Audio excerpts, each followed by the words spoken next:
How long do you think it takes the average YouTube channel to hit 1,000 subscribers? 1 month? 6 months? A year? Well, according to vidIQ, which is a company that tracks data across all the channels on YouTube, it takes an average of 15.5 months to hit 1,000 subscribers.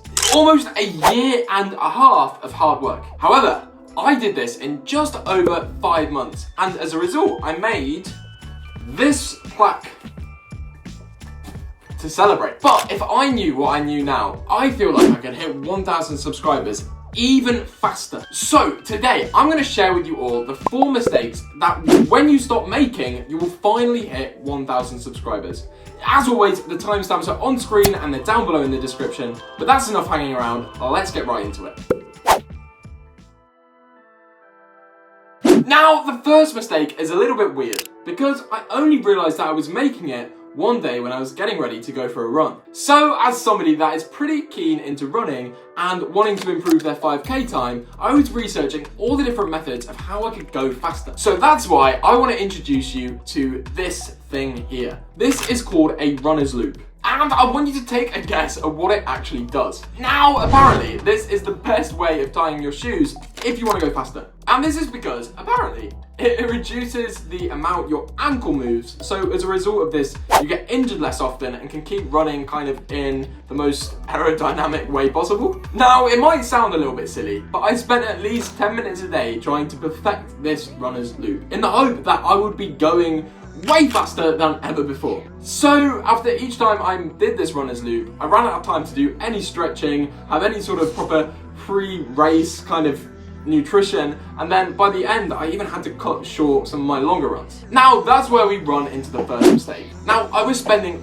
way too much time on one thing that would give me such a marginal improvement on how fast I was running, especially compared to like other bigger, better methods like improving my heart rate training and actually getting better nutrition. And this is when I had a light bulb moment and realized that this was exactly the same with my YouTube channel. In fact, this is a perfect example of the Pareto principle, which basically says that there's 20% of the things we do that contribute for 80%, the majority of the outcomes and our success. And this was holding me back on my channel as well, because I spent 10 to 15 hours working on these kind of nice animated graphics, and I thought they were pretty cool animations for my Batman video. But the problem with this is that the video was destined to flop before I even hit publish, because I was still making this second mistake, which was stopping me from getting any new subscribers before I'd even started recording a video.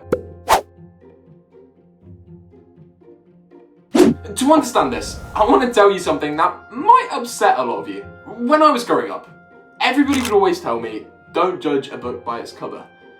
Well, those people are idiots, because we all do that. And actually, recently I discovered a crazy story that made me appreciate this in a whole new light. So for those of you that don't know, in 2017 and 2018, 3 people submitted a load of research papers and work into some journals and basically see if they would be accepted and get published. It sounds reasonable enough, right? This happens all the time.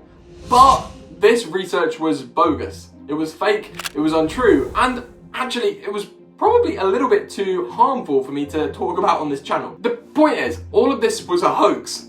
Yet, do you think any of the papers got published? Out of the 20 papers that were submitted, 4 of them actually got published in these like massive, well-known books. And not only was this fake research believed, one paper even won a special award. Since this content was published in kind of esteemed books and journals, the content was pretty much widely believed as true. How does this relate to YouTube, you might be asking? Well, you could have the best content in the world, the best video in the world, but if it's not packaged correctly, then nobody's ever going to see it. Likewise, you could have a pretty bad video, but if it's got a good title and a good thumbnail, lots of people are going to click to see what you're talking about. In my case, with the Batman video, I thought that what I was talking about was quite entertaining and quite informative, but the packaging was so bad that even though YouTube had shown the video 2,000 times, only 1.4% of those people actually clicked on the video. So when your title and thumbnail are bad and you think about them last minute, it can be very difficult for the viewer to know what's going on, especially when they're scrolling so quickly on their phone, let alone be intriguing enough for people to actually want to click on. We can make packaging way easier, and it comes down to just avoiding this next mistake.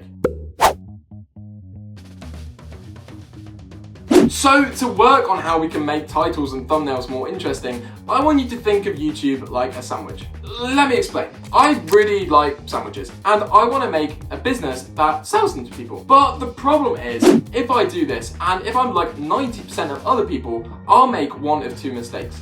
The first mistake is that I only sell sandwiches that I like.